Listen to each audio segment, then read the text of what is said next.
Yeah, that's more like it. Let's go.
Yo, yo, yo, yo, yo, yo, yo, yo, yo, what's up? What's up, everybody? Yo, this is your host, Demetrius with the PPP, Panthers Prime Podcast. Shout out to everybody in the chat, man. How y'all feeling, man? Yeah, it's been a minute. It's been about a week, man. I had to take a little bit of a break, you know what I mean? But we're back. Yeah. We're back with the Green 80 podcast series, man. Yeah, Bryce Young was sent by God to help the Carolina Panthers achieve greatness. I know this is going to make some people mad, man. QJ Smith, what's up, man? What's good with you, man? He said the Bryce haters hey, listen, they're going to hate this podcast, man.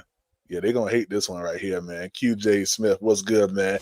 He said, don't make any mistakes. I promise you I won't make no mistakes, man. Steven Nato, what's good, man? Hey, if y'all haven't done so, make sure that you double tap the screen. Subscribe to Panthers Prime Podcast. You feel me? Consider becoming a member. It's only $3.99 a month, man. Hey, let's get into this, man. I'm excited about this one. Let's go. Oh, man. So first and foremost, man, I've been going around Panthers Nation. All right, I've been going around Panther Nation, and you know we're now in mandatory mini camp or whatever camp it is. That's where we're at right now. And I've been watching, you know, some of these different Twitter accounts and even some podcasters, and the disrespect that I'm seeing from some of these people, man, is absolutely ridiculous. Glenn White, what's up, man? What's good with you, man? Yeah. Shout out to the Green 80 series, Green 80 podcast series. This is episode 9 or part 9 of a 100-part series. I took a little bit of a break because I know I can get 100 parts done before the season starts. Let's work. All right, let's work. Now, I told y'all that I was going around Pantherland, Panther Twitter, and I'm seeing just so much disrespect from Panthers fans. What up, Blue Dash? Brandon Spreewell, what's up, man? If y'all haven't done so, make sure that you double tap the screen. Subscribe to Panthers Prime Podcast. Consider becoming a member. It's only $3.99 a month. Also, help us reach that goal today of $150 in subscriber and chat love to the Cash App. Cash App is Panthers Prime PBP. Venmo is Panthers Prime 1. Let's go. Yeah, let's go. Let's do it. And what I'm seeing is a huge consensus of people saying they don't care about what's getting ready to happen in 2026. Let's fast forward to 2027. Now, they believe that there are some all-world, just amazing top-end quarterbacks coming out that's going to be better than Bryce Young. And you know what? When you ask them the question, why do you believe that? You know what they tell me? Because Bryce Young can't get the job done. That's what they say. It's very, very childish. It's very, very adolescent that they cannot expound beyond saying that. Like they can't give you actual, like step by step on what it is that they do not like or they haven't seen from Bryce Young. Where I can sit here and I can give you a whole book. I can give you a whole page plus of things that have shown me that Bryce Young is in fact the best quarterback that we have right now. And he's going to be the quarterback that's going to help the Carolina Panthers achieve greatness. And yes, he was sent by God. Oh, PvP, don't say that. I got to say that. Bryce Young was sent by God. Yeah. That's for the people that love to say that PvP, he's so emotional in his stance when it comes down to Bryce Young. And I did put that title up there for it's a little bit of clickbait. It was a little bit of clickbait, but I want to show you guys something because I don't think that the haters, the Bryce detractors, really understand this. Any team that is growing is going to actually build around their quarterback. You can't name me one team in NFL history, and I want you to go back from the inception of the NFL, the inception of this game called football, and tell me one team that does not build around their quarterback. I'll cash app you $45 right now if you can show me one team in the National Football League that did not dedicate their draft picks or assets that they wanted to have on the team, and it didn't revolve around making sure that their quarterback had weapons. Just show me that. Just Carl. Hey, Carlos, tell them to show me that. I guarantee you they can't do it. I guarantee you they can't. You want to know why? Because their position, unlike mine's, even though I have been deemed the emotional one, I've been deemed the one that only use faith and not facts, where, as a matter of fact, I use facts and reason. As a matter of fact, The reasoning for what I do is based on facts. That's why I can boldly sit up here and declare to you that Xavier Legette will not be a Carolina Panther after the trade deadline. Because too much facts are out there showing that the Carolina Panthers want to go in a different direction. You don't got to be mad at me. Look at the numbers. What up, Antonio? What's good? What's good with you, man? What's up? What's up, Jay Survivor? What's up, 504? He said, what's up, fellow division rival? What's up, man? Hey, listen, we just having a family discussion. Yeah, a little family discussion. That's all. Just make sure that y'all double tap the screen for me. Subscribe to Panthers Prime Podcast. Consider becoming a member. It's only $3.99 a month. Yeah, help us reach that goal today of 150 a subscriber and chat love to the Cash App. Cash App is Panthers Prime PPP. Venmo is Panthers Prime 1. God sent Bryce Young to help the Carolina Panthers achieve greatness. I said it. What are you going to do about it? Yeah, what are you going to do about it? Now I've said it. So run to your Discords, all right? Run to your chats and say PPP is off his rockers. Go ahead and do it. Now, I want to get into something real quick. He said they can't. He said they can't. They're closed-minded, thinking about the past. Hey, Carlos, exactly, man. And see, this is why I say what I say. When you only see what you see, you can't see beyond what you see. And I know some of them will get that next year. But I already see that Bryce Young is going to get us to a place where we could have only wished the past 10, 11 years could have gotten us. All right? And what is that, PPP? I'm saying the Panthers going to that old bowl game this year. I am openly declaring that the Carolina Panthers will make it to the Super Bowl this year. All right? Let's get into this real quick. I want to break down some of this wonderful press conference tape. And also, I want to break down some of this camp stuff that we saw today. He said better than Cam. Well, I wouldn't say Bryce Young. I can't say Bryce Young is better than Cam, and I would never say that. Cam had a different skill set than Bryce Young. Cam was officially a dual threat quarterback. Now, I do believe that Bryce Young is a dual threat quarterback. They just haven't opened it up for him yet to do that. But we did see him not in Colorado, in Alabama, did utilize his legs a lot. And so I'll just say that. I'll just say that. But better than Cam Newton, I wouldn't dare say that. And I know that people will go ahead and clip that one portion and try to mix and mingle it in somehow, some way. But yeah, I'm not declaring that Bryce Young is better than him. What I am saying is we could have only wished to get to the place where I think we're going to go at over the past 11 years, which is back to the Super Bowl, okay? So let's go here real quick, guys. I'm going to pull up this press conference today from Dave Canales. All right. We got some J.C. Horn conversation. We got some Ted McMillan conversation. Yeah. We're going to get all this on the screen. And we're gonna talk about it. So let's go. Let me get it up here on the screen here. What up, Django? What's up, Django? He said, let's see confetti. That's facts, man. He said, next up, like Cam brought y'all to the big game. That's a fact, man. It's gonna happen, bro. I'm listen. People thought I was crazy when I said the Panthers are going to make the playoffs. What happened? It ain't crazy when it happens.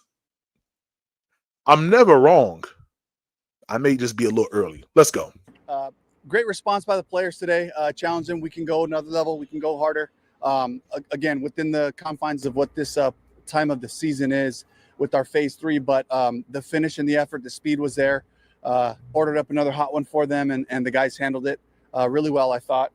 Finished with a nice team period, some move the ball things. But really pleased with the group as a whole, just how they're taking the coaching, they're applying it, and above all, it's just the play style, right? And it's the finish and the effort that we're looking for that I was really proud of today.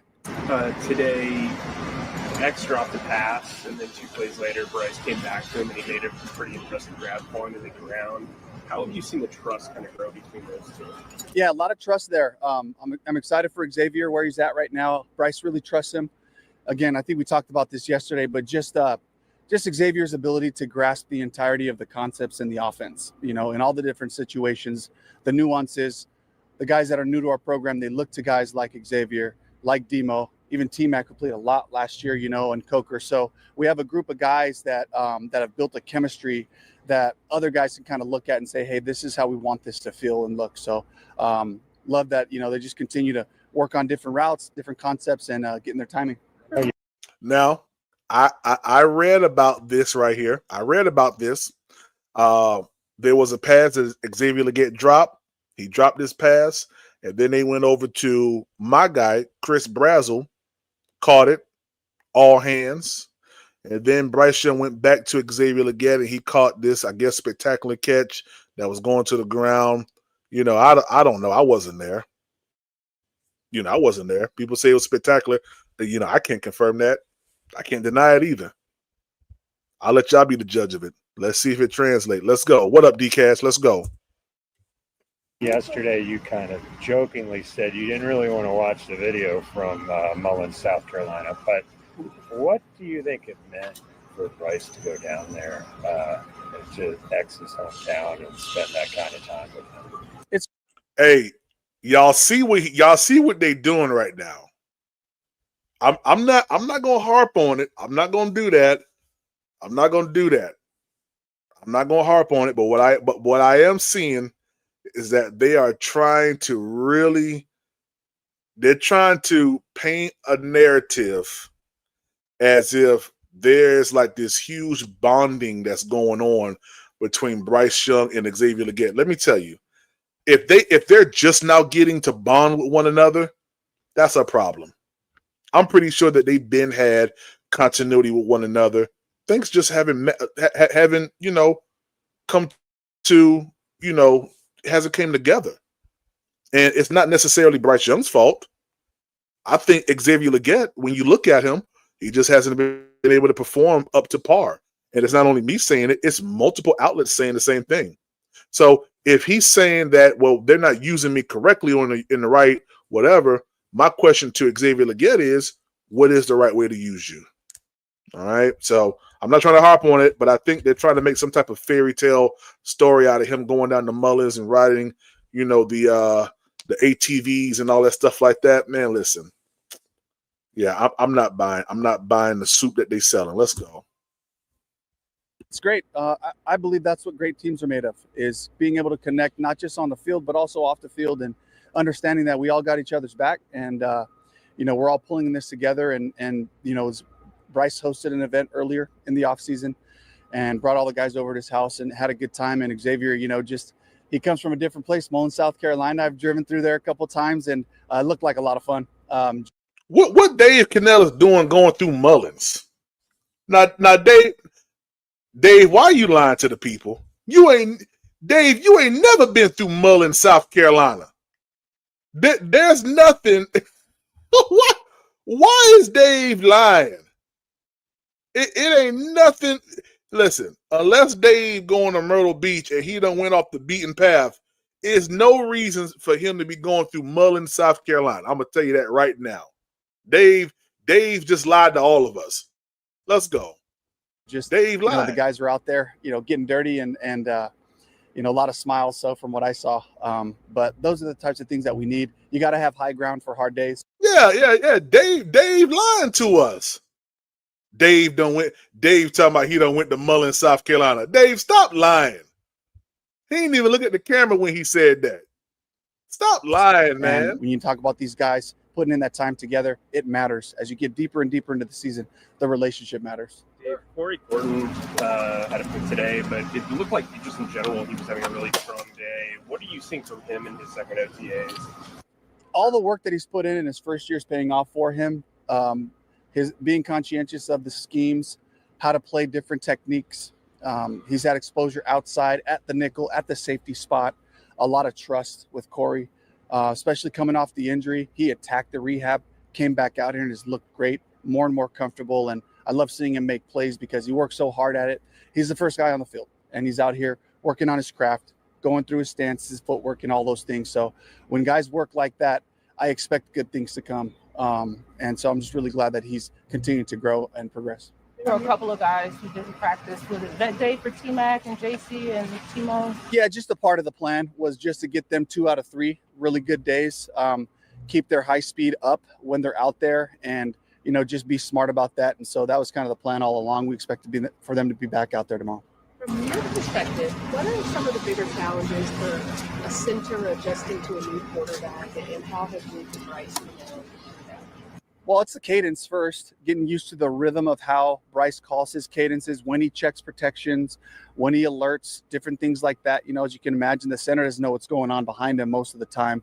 So just getting that chemistry going, and then understanding, like, for the center position, if you just give a good, clean declaration early on, the quarterback can fix it if he needs to, but it allows us to play fast. And Luke's got a ton of experience, and so he's able to hop in there, get everybody lined up where they need to, get a good starting point, and then he and Bryce talking through things in between. Dave, after we talked to you yesterday, excuse me, Bryce and Jalen both came in and described kind of their little trash talking from yesterday, which, I know it was somewhat joking, but not entirely. And you talked about wanting to get that energy level up. How important is it to see those two guys who are pretty big names on either side of the ball raise the level of the energy by doing that? It's the heart of competition. And while I really don't know what they're saying, we got loud music playing and all that. Their words are exchanged, but if you look at the exchanges that are happening, it's in the spirit of competition.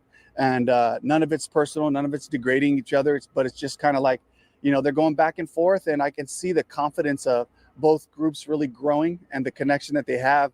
It brings those things out in us, and it gets harder and harder to have success in one way or another, and whether it's picking up an exotic blitz or whether it's a new pass concept we're trying to get done, the tighter they get on both sides of the ball, the margin continues to just shrink, for finding that win on that certain play. And that's what's going to help us play really good ball as we go into the season, is making sure that the competition is right in practice. It's got to be hard in practice. This has to be the most physically challenging platform that we perform on, so that when we get to the game, you have your mind about you, you have that focus. And the bottom line is whatever they're saying and however they say it, they got to be ready to be locked in for the next time they go out there. Do you like the trash talk? I don't mind it. For me, it's like what it looks like out there. It's all in good fun, and it's just the spirit of competition. I was never that way as a player. I was never that way. I just played hard, everything I had all the time, but I had teammates that were, and I appreciated them too, because they bring a little swag, they bring a little confidence. I don't think it's a prerequisite to being good. I can't imagine Dave Canales trash talking. I mean, what is he gonna say? Yeah. What is Dave gonna say that you really gonna believe? like when you look at Dave and he's trash talking, what you think he gonna say that's gonna get you off your rocks? That's gonna get you off that, man. Listen, man, ain't nobody studying Dave. Let's go, man. Dave pissing me off. But if that's just the personality of the group, that's what it is. One more day with these guys before the break. What do you want to see tomorrow? A great finish. We're going to throw some different situations at them. We're not going to be on a script, so we'll call it from the sideline. I want to see the players, especially the newer guys, operate quickly, get the communication out, know what they're doing, get a line quickly, and go to the next play and be able to do it when you're a little tired. It's kind of like the final exam for the spring. So we'll be able to put them in those settings and see how guys respond. And that'll tell us, we're not, we're just trying to gather information about our players and who we have, especially the new guys, whether they're free agents, whether they're rookies, to just see how they respond to those situations, so we know how to address it, how to help them take the next step and develop.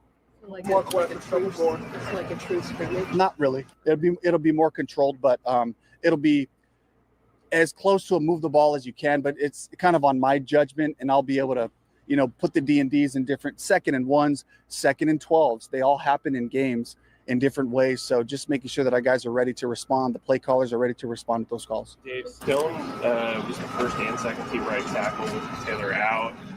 Are you in favor of having one guy back up one side and one guy back up the other? Is that just how this kind of all shook out with that? Honestly, the guy's got to be ready to do both. While Timo, as we know, he's the right tackle. He's our right tackle. But anybody that's not going to be a starter has to be able to learn how to play both, because typically on game day, you're the swing tackle and you have to be able to pop in there on either side. So it's really important for them to get that exposure. I love that Joe and Goody do that with our players. It's uncomfortable. Have you ever tried brushing your teeth with your left hand? You had to, I'm sure, right? When you're recovering from your arm. So, hey, oh, you're a lefty? Okay, so that was a cheat code for you. But for these guys, if you're naturally a left tackle, you go on the right, you're having to punch with your right. It's different. It's good to get that exposure. Thank you very much, Coach. Yeah. What has Will Lee shown you to give him like very meaningful reps with the first team? Yeah, we're asking him a lot. First and foremost, to have the confidence to step in there with the veterans and to know that everybody knows what they're doing. I better know what I'm doing. He's done a great job so far, taking the coaching and the individuals, just the technique coaching from Coach Cooley. He's really progressed that way. And again, he sits there and he sees JC and Mike, and these are two of the best. He gets to watch them every day, how they operate, how they work, and that's been a great influence on him right now. All right, thank you, Coach. All right, thank you. All right. Yeah. Dave lying to us. That's a common occurrence. Yeah, that's a common occurrence. What up? What up, Omar? Said sent from God. Yeah. Sent from God. He said, love what the fast is doing with your health, but mentally you may be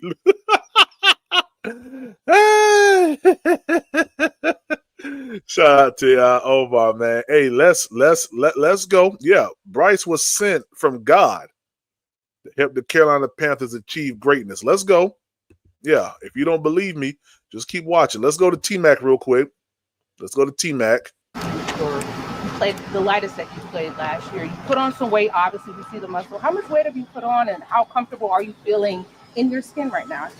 I put on like 17 pounds, and I feel good. This is usually what I've been walking around at college. So, I'm comfortable right now for sure. Okay. Hey, I like this. See, I'm going to be honest with y'all. With T-Mac getting that bulk back up, and I mean, shoot, training camp, it's hot out there. I don't know if y'all live in Charlotte, but it was hot today. I may have been outside like 4 or 5 times from the office, and I hurried up and got back up inside that office. It was hot today, all right? But these boys out there running, they're doing their thing. I'm pretty sure T-Mac is on some type of meal prep situation right now where he's helping to keep his his bulk up. And that's going to be needed because the next level for T-Mac now, I had a conversation on a wonderful podcast last night called Black Cat Panther Podcast. If you have not subscribed to it, please do so. Ran by Q and Goat. And the conversation came up yesterday about expectations. Now, I don't have expectations for rookies. I don't. I want to see what rookies can do first before I make expectations on them. He said he'd been eating his mama cooking at home. Yeah, I know, right? I want to see what rookies can do. Then year 2, I go off of what I've seen from year 1 to make my assessment on what I think this player is going to do in year 2 and beyond. Now, T-Mac this past season knew that he was not physically aggressive in some cases, when either getting off the line or, just at the point of catch sometimes. And it was because he was a little bit lighter. Now with him bulking up a little bit, right, getting back to his Arizona weight, and I believe he may come into the season, a little bit bigger than that. Which is going to be beneficial for him because we're going to be utilizing him, I believe, in a lot of those type situations where he needs to go up and make a play. And it's going to be physical. He's the number 1 guy. He's going to be in the red zone on fade balls. I mean, he's going to be doing that. So I like this. I like this direction that he's going in. Vaughn, what's up, man? He's the PPP. That title is crazy. Hey, wait till tomorrow. Let's go. You do the conference. Really attack the weight room, nutrition, diet, more stuff like that. Like PBJs or like vegetables? Nah, not no vegetables. No vegetables. T-Mac. Yeah, that man. Yeah. Just like Django said, that man eating his mama cooking. Yeah, mama over there cooking lamb and beef and chicken, maybe even a little pork. Yeah, you know they from Hawaii. That's a Samoan boy. That boy getting taters and everything. Let's go. Obviously, you haven't been able to be out there running routes. What is the situation with your foot right now? Shoot, I mean, it's just a little sore. That's all it is, but I feel good right now. So. All right, so let me tell y'all real quick. I saw the reports that came out about T-Mac and his foot. I'm not worried about it, okay? You shouldn't be worried about it either. This ain't nothing big. This ain't nothing that's going to stop him from performing, and regular training camp and preseason stuff. Y'all just chill. These are grown men football players, okay? Half the time after week 1, they still nursing an injury from week 1 all the way to week 18 and into the playoffs, So just relax. I saw people going crazy over the foot. It ain't even a foot injury. Yeah, it's not even a foot injury. It's just a little soreness. Y'all, half of y'all bump y'all toe and y'all still go to work, and it be so for the next 3 weeks. All right, just relax. He grown, he got it. Yeah, he eating his mama cooking. Something that popped up during off-season training. Nah, it kind of occurred when I got back out here. So, but shoot, I'm healthy right now. I feel good, and there's no concern at all. Nothing that's going to require any sort of procedure. You think you'll be back for training camp? So, I hope so. I want to be. I'm good right now, so shoot, I should be able to be there. Do you like that they're kind of letting you recover at your own speed? I mean, yeah and no. Obviously, we want some break, but at the end of the day, when I'm a competitor too, I love the game. So whenever I see all my teammates practicing, I want to practice as well. Obviously, you haven't been able to be out there as much this OTA and mini camp. When you look at this time last year compared to where you are now, does it feel like everything's slowed down? Do you feel like you kind of grasp everything a little better? I mean, no, for sure. It's definitely slowed down. Obviously, second year in the playbook. I'm not a rookie no more to where new things come flying at me, and so the game's a lot slower, and I got a year under my belt, 18 games. So, I feel good right now. And see, I'm so glad T-Mac just said it. This is exactly why I do not place expectations on rookies. See, people put expectations on Bryce Young year 1. That's what they did. That's why they are so upset. That's why they can't sleep at night. That's why. You want to know why? Because the expectations that they put on Bryce, they're seeing now that he's meeting those expectations. Yeah. See, they had expectations for Bryce Young year 1. And that's why I'm so grateful that Dan Morgan and Dave Canales came out and said, well, Dan Morgan more so, said that Bryce Young had trash coaching staff and trash players around him. But now, when you see the Panthers doing what every other team from the inception of the NFL is doing, which is building around their quarterback, they're nervous. Because now the expectations that they gave year 1, he's doing it. Let's go. Let's go.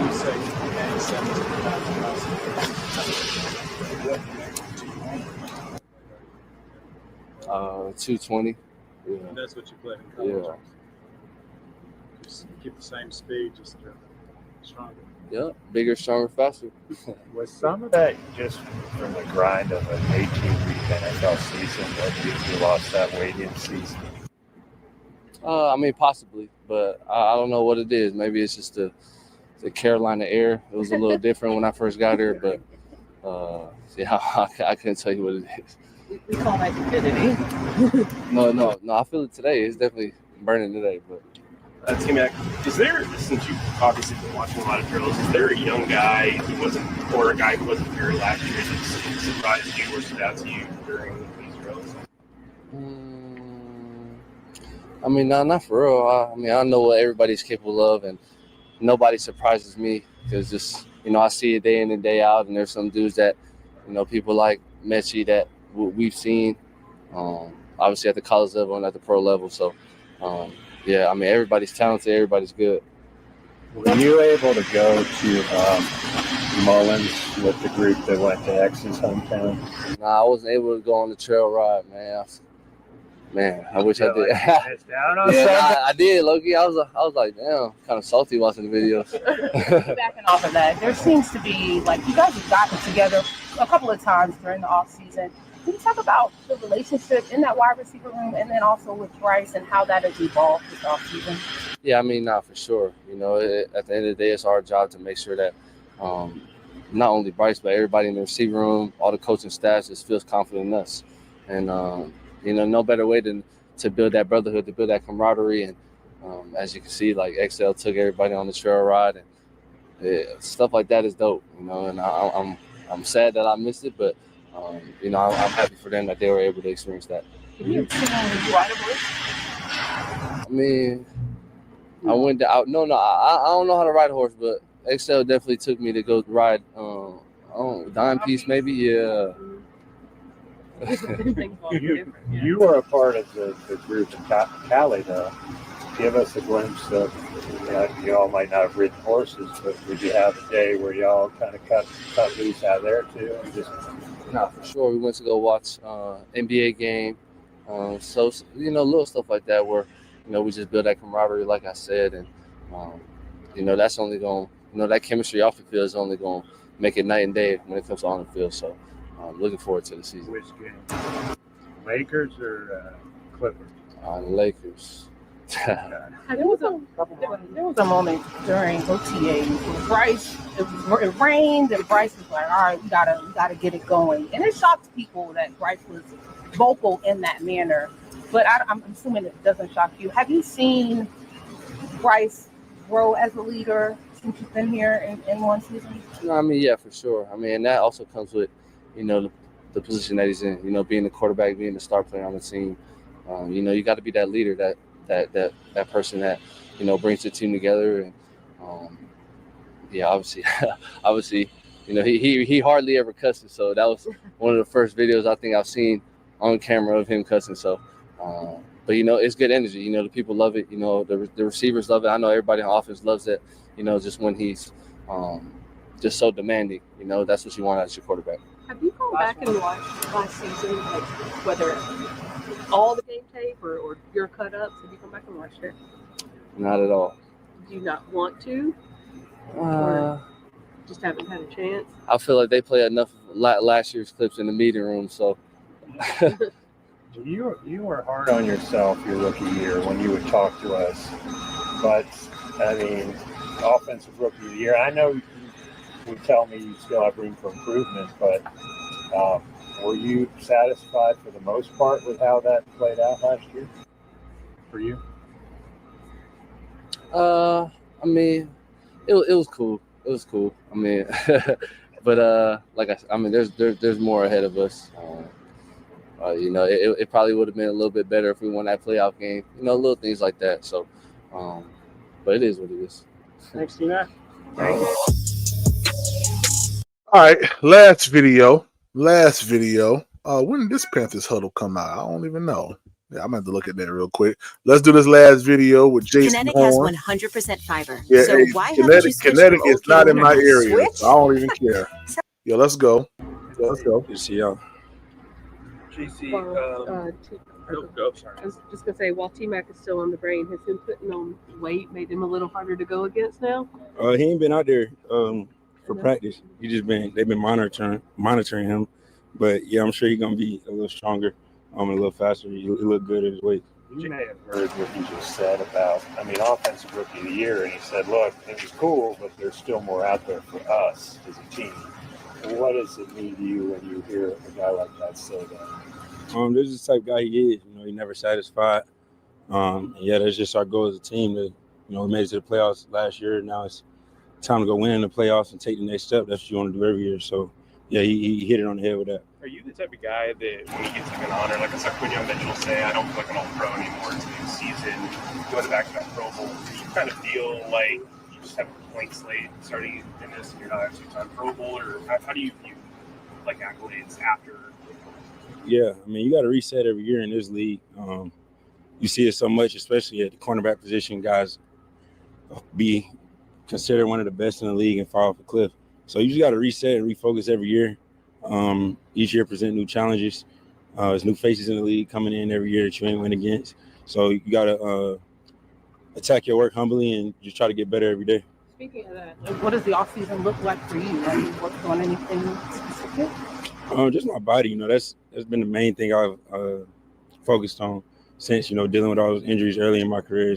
All season has been the time for me to get my body back strong and build it all back up and get ready to do it again for 17 games. So my body feel good. You know, I feel like I'm in great shape right now. I don't think I'm in playing shape yet, but I definitely get there before we report for training camp. What do you do differently in off seasons now that you did Just more time in the weight room. You know, like we talked about, like I tell y'all about, just spending more time in the weight room, working on the small muscles that don't get the good enough work that they need. So just working on them muscles and just building my body for the grind of the season. Jeffrey, I just asked Mike Jack, if you're seatbelt, what nickname would you give Mike Jack and others? I don't know. That's tough. You know, we got a couple good nicknames in the DB room with Will Lee coming in. He called himself the blanket, and the coaches call him that too. And he been strapping out here. So I don't know. We got to find one for Mike Jack. You said car seat because he has kids. He said what? He said car seat because he has kids. Yeah, that might work. That could work. They go hand in hand with the seatbelt. JC, Corey was obviously here last year and stood out. It seems like he's having a pretty good offseason program. What do you see in his game so far, especially today, watching him? Yeah, I mean, he been the same player. You know, I think he's getting a little smarter. Just getting anytime you're in the defense the second time around, you're gonna understand it better and know where your help at and know how to play certain downs different. And I think this OTA, that's just what he's showing. You know, he playing safety, playing nickel, playing corner, and he handling it all well. So I think he's just been the same guy he always been, just getting better. You've been getting some nickel reps too. I know you like to move around. How much is that freeing? Now, I'm not gonna lie. I was extremely excited about this. What's going on, Joseph? I was extremely excited about this. They got J.C. Horn playing a little bit of nickel, y'all. Oh my gosh. Oh my gosh. J.C. Horn playing nickel with possibly Will Lee, and Mike Jack at cornerback along with Devin Lloyd. Oh my gosh. I'm trying to tell y'all, the Carolina Panthers. I want your PPP. Hey, Blackout, you want me gone? If you want me gone, shutting the podcast down, yeah. That's 15,000.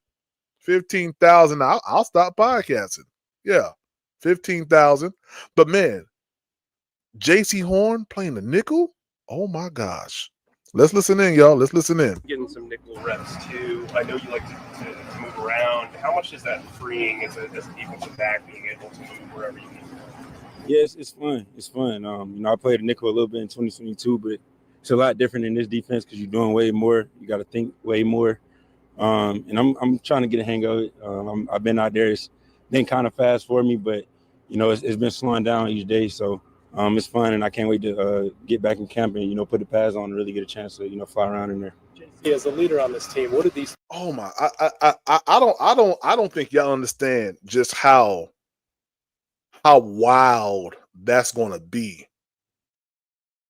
I don't.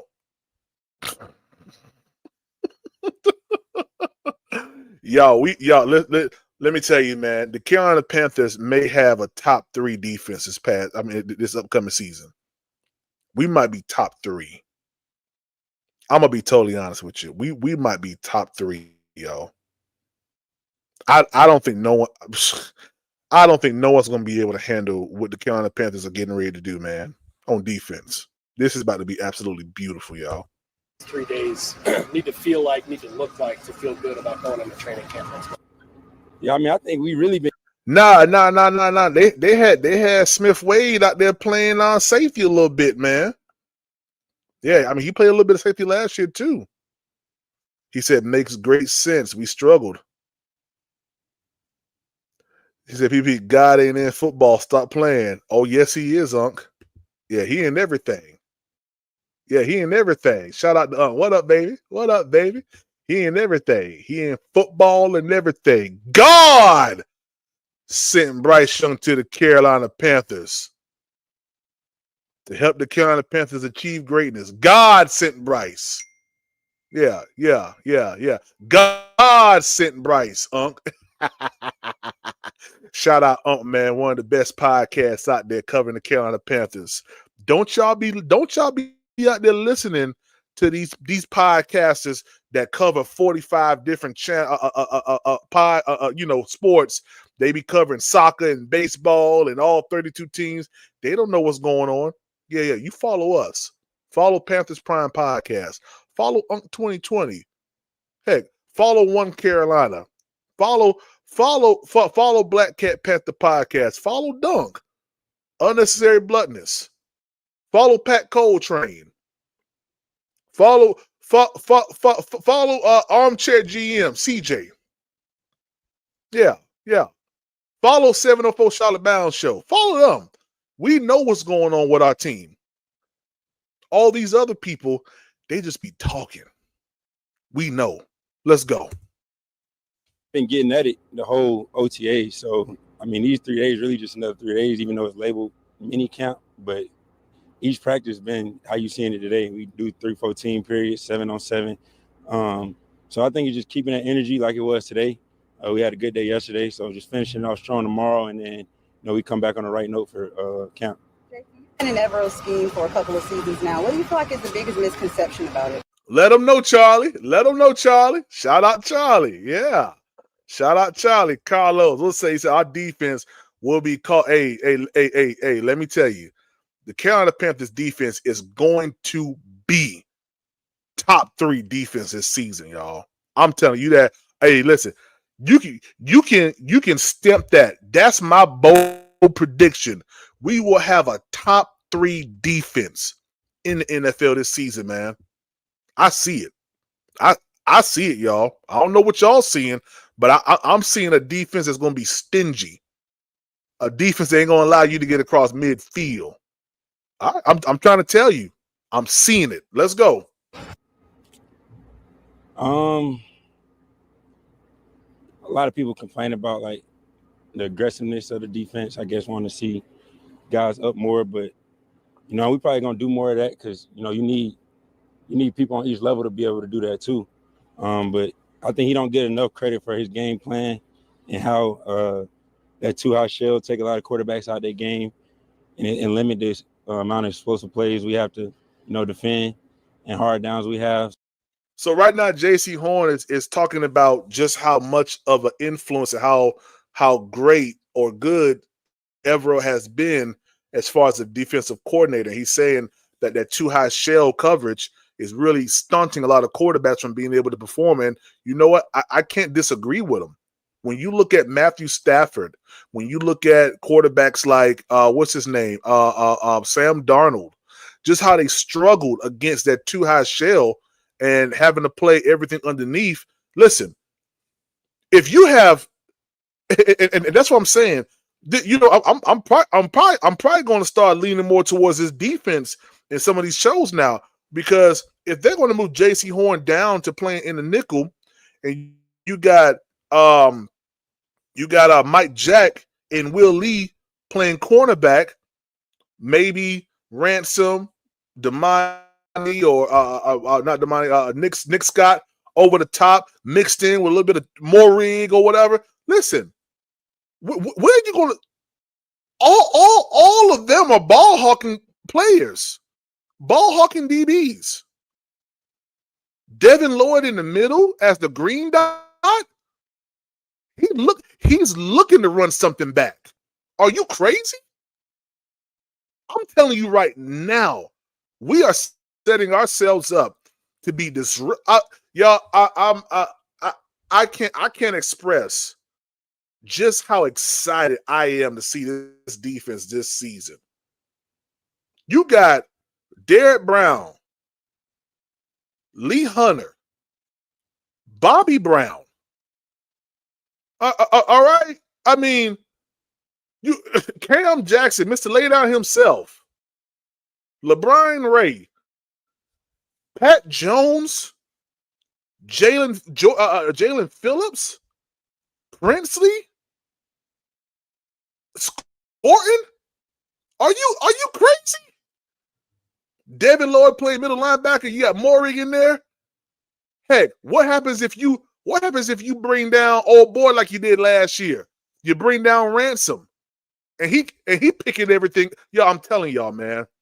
If y'all don't believe that this defense is going to be top 3, y'all are crazy, yo. Y'all are absolutely ridiculous. Yeah, Cool Kev, what's up, baby? What's up, man?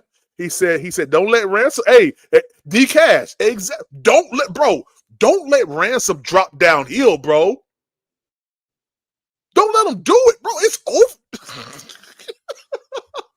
Y'all, get ready to see some defense that we ain't seen in a long time here in Carolina. I'm actually, you know what? I'm actually excited to see Evero this upcoming season. I'm actually excited. And it's been a long time. Evero done been here, 4 years now. I'm excited to see Evero this season. Because if he did that to Matthew Stafford in that first game, had Matthew Stafford patting his feet, looking for somewhere to throw the ball to, because everything with Matthew Stafford is timing. Everything Puka Nacua, everything with Devontae Adams is timing. Boom, boom, boom. Get the ball out, turn your head, boom, ball's supposed to be there. Bro, he couldn't get no timing in that game during the season. Buddy was all over the place. Hey, listen, I'm going to break this down even more on this defense. This defense is about to be disruptive, yo. Let's go. Gosh, I'm excited. I think it's a great defense, and I think Coach E just a wizard when it comes to breaking down teams, and we pretty much have a good beat on what they're going to do going into the game because of him. JC, you mentioned making the playoffs last year, wanting to go farther this year. How tough was it to not be able to finish that game, even though I know it was out of your hands? Yeah. I mean, it was super tough, especially just because of time and, the situation of the game. But, that's one thing you can't really play with, them concussions. And San Fran, I had one, was thrown up on the sideline, and then that hit, I felt like kind of the same symptoms coming off of it. So just playing it smart. But I definitely wish, I had a chance to go out there and finish because that was a big drive at the end of the game for sure. Who's the new guy on offense that stood out to you way too much? Probably JB, just having him back out there. I forgot how fast he is. He didn't have a couple plays where he didn't turn on the Jets. So he probably the guy I'm most excited to see coming back. That's actually what a lot of people are saying, man. They say Jonathan Brooks is turning heads in training camp, man, and he's about to turn up. If we can get Jonathan Brooks to where we thought he was going to be at, coming off of that injury in year 1, man, listen, who's stopping Carolina? I listen to people tell me that, you got to go up there and play Cleveland. Myles Garrett ain't there no more. Oh, y'all got to go over there and play the Eagles. Oh, boy, done went to the Patriots.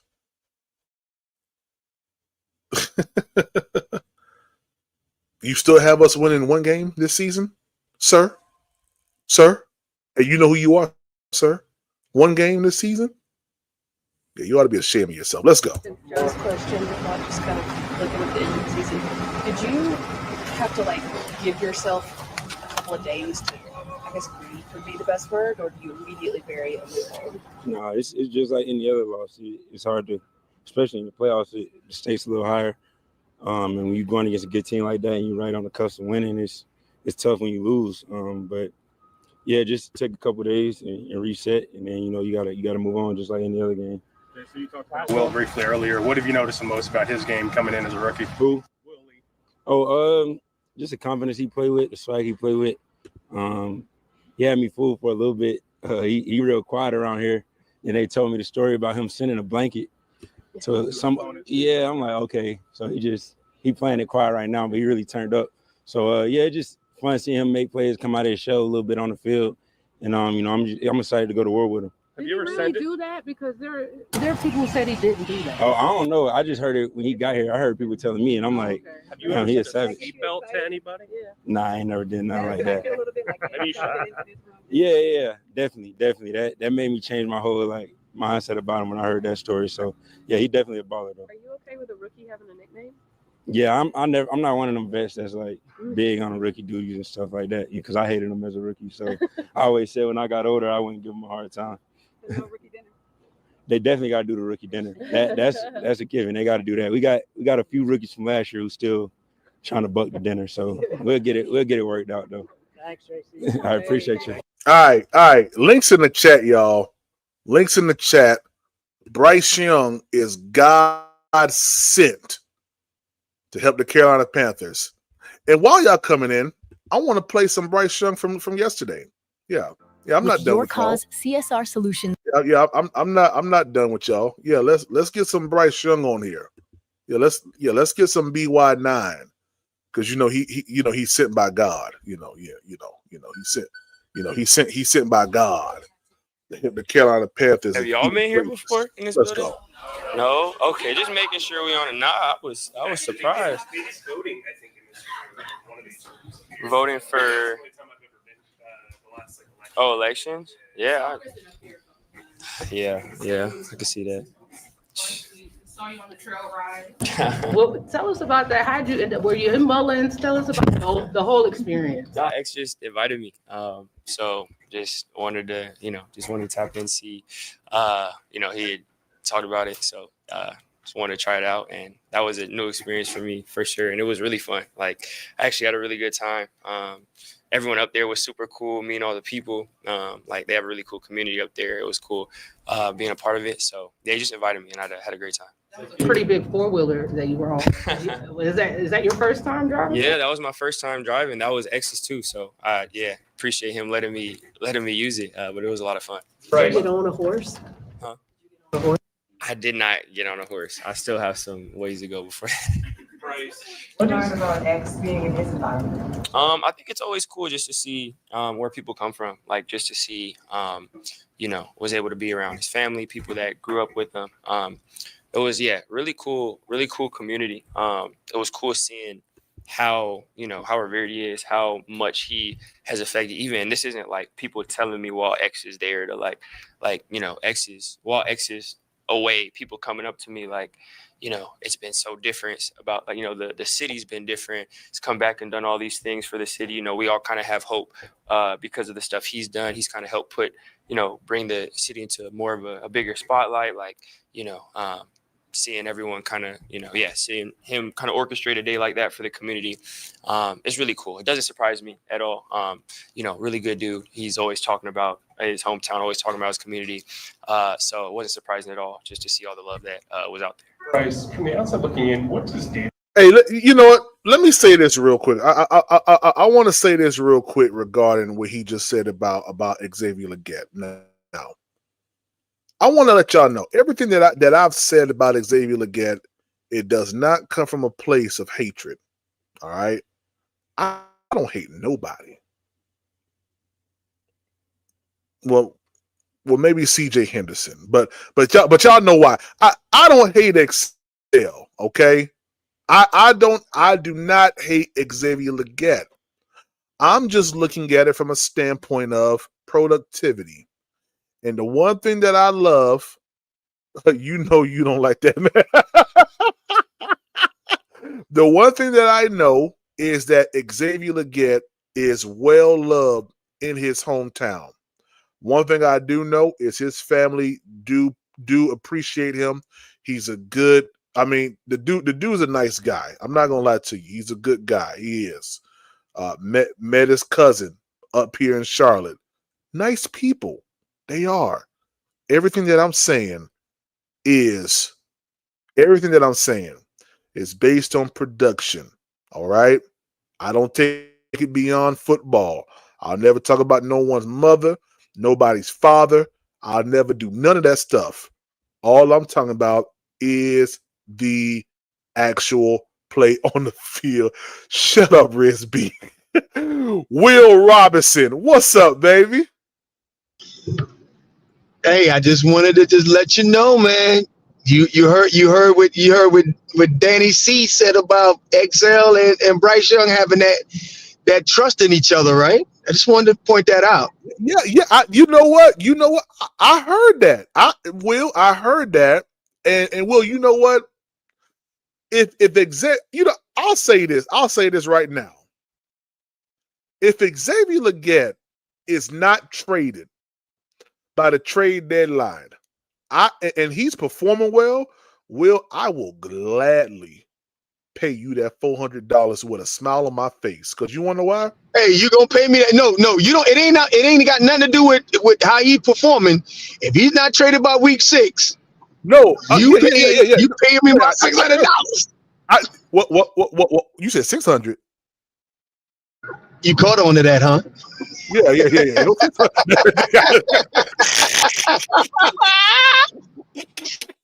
Hey, Will, but my mind started calculating real. I said 600. No, sir. No, but if Xavier Legette is performing and he's going lights out, like going crazy, man, I ain't got no problem with that, man. I ain't got no problem. You know what you'll hear from me? You'll hear the same thing, just like when I wanted Chuba Hubbard gone in 2023. And he shut my mouth the way that brother was playing. So if he does that, I'll gladly pay that $400. You know how people be like when they tired of you. I pay you a little funky $400. I pay it. I'm with you, man. I understand. I just wanted to make sure that I hadn't talked to you in about a week. I wanted to make sure I join you live, and so that when we jump in and we can conversate about this Panther football, I just wanted to join. Yeah. So Will, the topic of the day: Bryce Young was sent by God to help the Carolina Panthers achieve greatness. What do you say to that? Ooh, that's a tall one right there, man.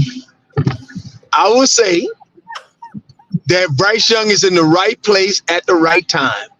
Okay. It might have took him longer to achieve greatness, but I think he's gonna get there. You think he's gonna get there? Oh yeah. I truly believe he's going to get there. Yeah. I believe so too, man. You know, I was on a wonderful podcast last night, and they told me that they are looking beyond 2026. And they are looking directly at 2027, talking about drafting quarterbacks. And, I'm here to let them know right now, Will. Bryce ain't going nowhere. Yeah, Bryce ain't going nowhere. For somebody even think that that's going to happen, anything can happen. So I'm not saying that it can never happen. But the opportunity for that to happen is fleetingly becoming less and less probable. I mean, it's just becoming less and less probable. Mm-hmm. I mean, it's just honesty, right? Yeah. If those people, whoever you were talking to, can be honest, it's less and less likely that they are going to draft a quarterback in 27. Yeah. It's just. I don't even know why they're looking at 2027, Will. Yep. If Bryce play a full slate of games, which he will, because he's been known to be a reliable quarterback, he play a full slate of games, we go into the playoffs, our defense is already showing that 2015 swagger style defense, bro. It's gonna be ridiculous. Hey, did you hear what? I'm sorry. Go ahead. No. Go ahead. You said, did I hear what? Did you hear what J.C. Horn said about Evero's defense? Yes. So I need you heard that, right? I heard it. I heard it, man. I'm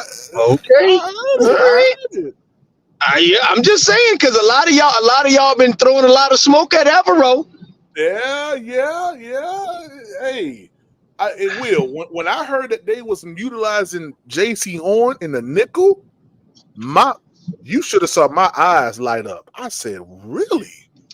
because they got that other corner. So what that would basically mean is if you try to take your number one receiver and put him in the slot and not put him outside, we got somebody that's going to be able to cover your number 3 or your number 2, and we're going to put JC on your number 1. Oh my gosh. Are you ready? Are you ready for this summer? Will. Oh, hey, you get me all excited. You get me all excited. Hey, check this out.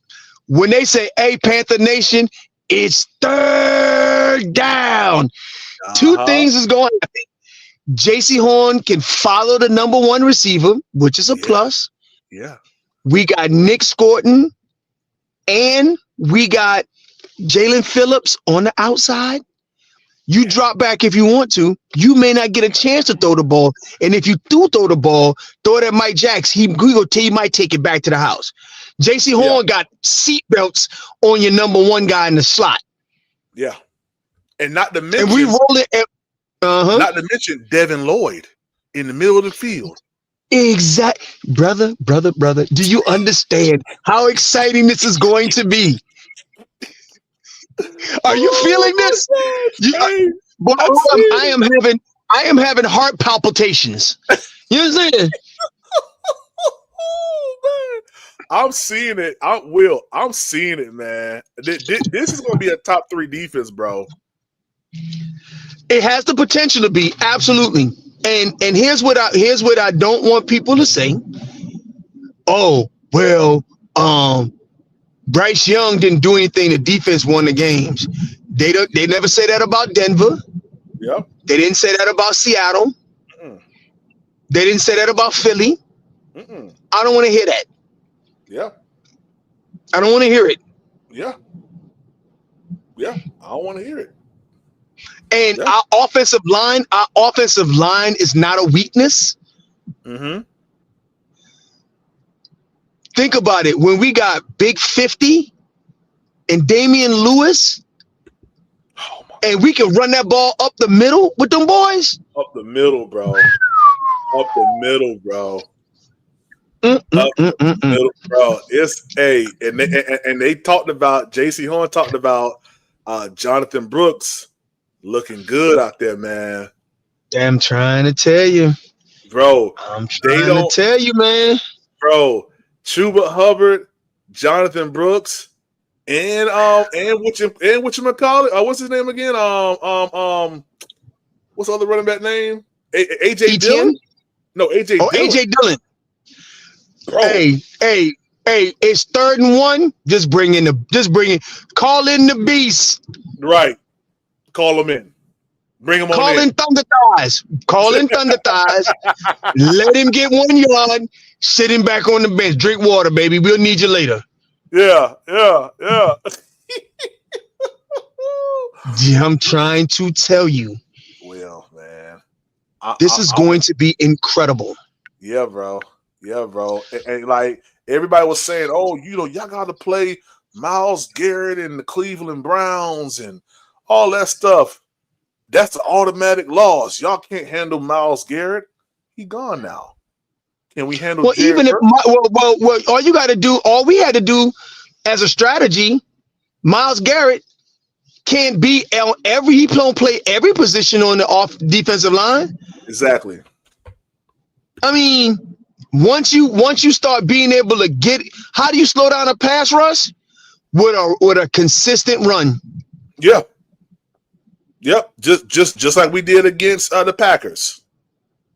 Run the dang ball. Run the ball. Right. And see, they don't want to do that. But I remember a game was it year before last? It was the Buffalo Bills versus the Dallas Cowboys. Mm-hmm.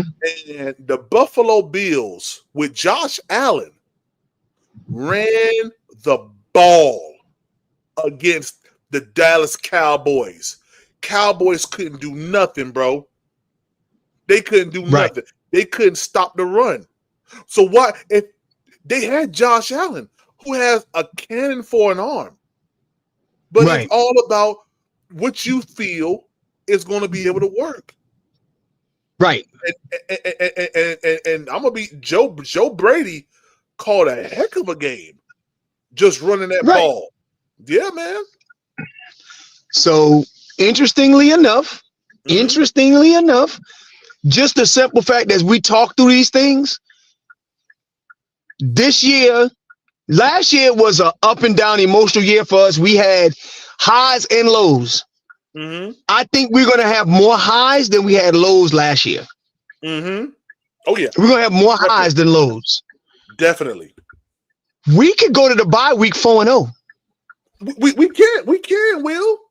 We can, and we will. If we listen, I am going to be ridiculous if we are 4-0 at the bye. No. Use the word you use, insufferable. Oh, I will be in. They will be like, here he come again. Oh my God, here he is. Yes, here I am. Tico. What's happening, fellas? What it do, Will? Hey, Tico, what's up, brother? Not much, man. Same old suit, just re-hem. Yeah. Exactly. I got a different color handkerchief in the pocket. That's about it. Yeah. Tico, I know why you came up here. Talk to me about that defense, Tico. Man, listen. I was telling niggas one thing Evero good at. He might not get no sacks, but he make quarterbacks pat that ball. Even with the 24th, 26th defense, we rised up to like 16th last year with the additions of Morig and a couple of other people. I want to consider Mike Jack as a free agent addition too. They can't leave that one out. Yeah, man, I think adding Devin Lloyd and Nick Scott or whoever going to be that middle safety or the safety that rotates down and takes the crossing route, another year in the system, I think that they're going to force the quarterback to hold the ball and pat it even longer, bro. And our pass rush has gotten better, so they ain't going to have too much more. They're going to have less time. And now they still got to read the match principles. Like, that match principle, that's why that defense is so crazy, because he looked open and then all of a sudden Ransom done dropped down and took that crossing route. Now the dig ain't open no more. The first JC was on the dig. JC followed the dig for about 6-7 yards and then let it go. And they switched men. And now the quarterback, he hitches and patting the ball again. Man, listen, I'm telling you, dog. I see exactly what you see, man. They ain't gonna be able to get those quick throws over the middle. No. Even when Devin Lloyd don't make the play, he's in the window. Those deep curl routes, those deep skinny posts that Tyler Shuck was throwing in that goddamn Saints game, right over Rosenboom and that other nigga head. You're not doing that with Devin Lloyd. No. Nah. That's the perfect game I can look to. And you remember some of those, it was one of those games where you could tell that we were in man. And they went exactly to the number 3, right? They pressed everybody else and they left Roseboom and that number 3 guy, I think they left him in the off position. And Roseboom's job was to take away the quick throw. Man, they snapped the ball and threw that bitch right to that nigga. They want nothing to court, you know what I'm saying? And that's what JC Horn was saying about far as you need people at every level to be able to come down and press and to let him play the nickel and in the match receivers, because we don't really play, too much man, solidified man like much. So he was basically calling out the middle linebackers and the safety. Yeah. Saying that we ain't had the personnel to match up because we was going. Whether I had my man, we know Mike Jack had his, but we was getting killed with. See, that's why Charles Smith-Wade lost his job too. He was good in his own, but when we had to go man, he was getting beat. Yeah. So it's that triangle: nickel, safety, middle linebacker. That was our weakness, and that's what teams were attacking us, bro. Yeah. No, absolutely, man. Absolutely. I'm excited, man. You dropped JC Horn down to nickel, man. You still got Morig out there. You still got Will Lee. You still got Mike Jack. You still got goddamn Devin Lloyd. Ransom. Bro, what? Well, even with that in that 4-2-5, they might be Devin Lloyd and goddamn Simmons in that bitch. They might put more rig down there with Devin Simmons, Lloyd. bro. Oh, T Cole, man. This offseason really T Cole, bro. Hey, man. I'm just writing down everything you saying, brother. I'm telling you, this year I'm gonna tell you right now, I'm going on all them other podcasts. I'm gonna say, y'all remember y'all said this. Yeah, they got them notes. We all got them notes, baby. Especially the Falcon fan base. Mm-hmm. I'm pulling up. I don't mind super chatting y'all. I'm gonna super chat you so you can read what the hell I had to say to you. You know what, Will? Them boys been over there on that Saints podcast, not only popping their shit, but being the most. That was being the most donated. he was cussing out his chat for not being. Come on, man, Panthers don't pay more money than y'all do. What we doing? Yeah. Hey, so we over there talking shit to the niggas. You talking about Izzy channel, right? Yeah. Shout out to Izzy, man. Yeah. He gonna talk shit and hit the cash out. Hey, fellas, it's gonna be so. Hey, boy, Chico, you let us go into the damn bye week 4-0. Boy, that entire week. Hey, y'all hold me down real quick, fellas. Hold me down real quick, okay? Okay. Yeah. Hey, Chico, that after that week, that entire week on that bye week, and if we 4-0, I'm not gonna know how to act. Nah, bro. Not at all. Shit gonna get crazy. It's gonna get crazy, man.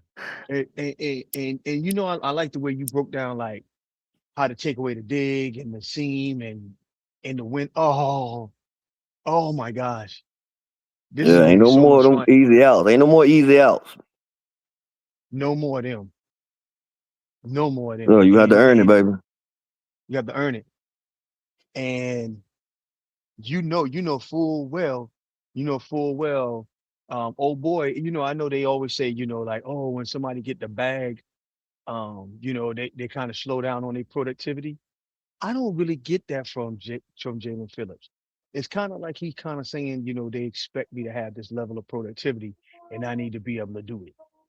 Yeah, That's what I want to hear. that is. See, that's why they say after all the talent, they want to hit on the people. Right. Because those are the type of people. See, those are the type of things that they're looking for. People that love the game and no matter what. And I think that's one of those things that people kind of sweep under the rug because they hear David and Dan talk about it so much about bringing our type of guys in and guys that just love the game. And that's what you get from those guys, the Chuba Hubbards, the Derek Browns, the Jalen Cokers, like you said, the people that's gonna do whatever it takes. You know what I'm saying? To put themselves in the right position that pretty much want to be the best version of themselves every day. And they don't. And that's what I think I see. And of course, I mean, I'm not a judge of the character, but I mean, just from the small interactions that I've seen on, when they up in front of the press podium, that's what I kind of see. Will, how many? Yes, sir. How many issues have you seen come out of the Panthers? I'm talking about not even to a damn speeding ticket, almost. They picking the right guys, bro. They ain't got nobody up here slapping up their girlfriends, driving 90 miles an hour, or getting caught trying to traffic goddamn pounds and shit when they already millionaires. You know what I'm saying? We ain't got those problems, Will. We ain't got those problems. We got ballers. That is true. That is true. I didn't even think about that because it's not something that shows up on our radar. Yep. You know what I'm saying? That's not something that shows up for us. Yeah, oh man. My goodness. I didn't even think about that, but you are 100% right. We don't have them problems. That is somebody else's problem. We don't got them problems. Hell no. We got character. We got motherfucking straight character guy. They trying to go get this work in and go home to their family. They get that work in. They go home to their families. They good. Nobody. We don't. You know what I'm saying? Like and just like when people, and I think that by seeing Xavier Legette out there hanging out with Chris Brazzell, I'm glad to see that. So y'all know right now that he done took Brazzell under his damn wing. So you can't say, oh, well, Chris Brazzell and them, they beefing. No, they're not. They're not beefing. Nah, exactly. Let's see. That's another thing that goes into the character of the players that they bringing in. You got there's only 2 or 3 ways that a situation can go when you're back against the wall. You know that, nigga. That's in any profession. Mm-hmm. So you want the guys when you bring in competition, it's gonna motivate them to go even harder. Right. Not find a way they don't believe in me, or look at this nigga coming here try to take my position, and you know what I'm saying, being all stubborn and you know what I'm saying, bringing dissension inside the locker room, you know what I'm saying, Deontay Johnson type shit. We ain't got niggas like that. We got niggas that's gonna go out there, put their head down and go to work and say, if you take my position, you gonna earn it, but it ain't gonna be because I ain't work. Mr. Goddamn bag fumbler himself. Mr. Bag fumbler himself. That shit crazy, ain't it? That dude fumbled an enormous bag. And he kept getting chances after chance after chance. Yeah, I got to the Baltimore Ravens and chilled the fuck out. He went to the Ravens and started popping shit. Hey, you going to an established team that's in a Super Bowl window and you over here talking shit. Come on, man. You already got money. They trying to give you the money and you don't want to take it. That's crazy. Can you imagine some shit like that? Yeah, some people just can't get out their own way. Well, you know how that go, man. I know people like that. I Yeah, personally know people that you be like, you have a glide way to success. You know another one? Old boy from the 49ers that's gonna be cut. Ayuk? Brandon Ayuk. Yeah, something. Well, I don't like to talk about, what's going on in people's brains, but we all know that, especially in the black community, it's a lot of the misdiagnosis stuff going on. Correct. And that could be it. That could be it. And I don't know if it is or it isn't, but that's a very valid point. Yeah, because you got to look at it some way. When when you know what's right and you still want to buck the system and play, you know what I'm saying? At some point, you got to think it got to be. I mean, that's what they say insanity is, right? Doing the same thing, expecting different results. Right. So if you're not doing the proper planning and preparation, you're not gonna be able to execute. Right. So and just the simple fact that you had all that money in hand and you yelling and man. Yeah, I mean, because I can tell you right now, I believe that Brown was misdiagnosed. I can tell you that. He just Brown? kept the dude that ripped his damn shirt off at the end of the damn game. Oh yeah. Bruh, there's no way in hell. There's no way in hell you should be living like that. No way. And it's like, and then on top of that, some people don't have enough people in their corner to guide them. But the beautiful thing about our organization, we don't have these problems. I never even thought about that, T. Cole. I'm telling you. When the last time we had beef like that? We don't even have beef like locker room beef, but they'd be like, hey man, the word on the street is Derrick Brown, Jack. Yeah, man. Maybe Deontay Johnson, maybe. That's what we was talking about since Deontay Johnson and all that. He won't even really. He didn't really have any off the field issues. He was just a locker room cancer. Yeah. Even with that, we off the field, on the field, we got stand up guys, bro. Mm-hmm. Oh, and I want to let y'all know, I broke my fast on Sunday. Yeah. Oh yeah. You munching over there. Oh yeah. I'm eating now. Hey, I'm back. hey, yeah, I'm on an intermittent fast, man. T Cole and PPP. Mm-hmm. I'm on an intermittent fast. So Mm-hmm. I'm in week 6 of the intermittent fast, and I done dropped 18 pounds. Yeah. 18 pounds in 6 weeks. Yeah. I dropped a total of 74 pounds doing the water fast and the dry fast. So Wow.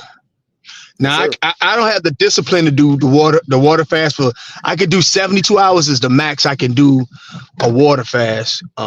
That's the max for me. Knucklehead K said, "PPP, you couldn't hang. I did 25 days water. I did 20 days of water fasting, and about 5 days of dry fasting. That's good. You couldn't hang. You couldn't hold out. Held out. What up, Tech?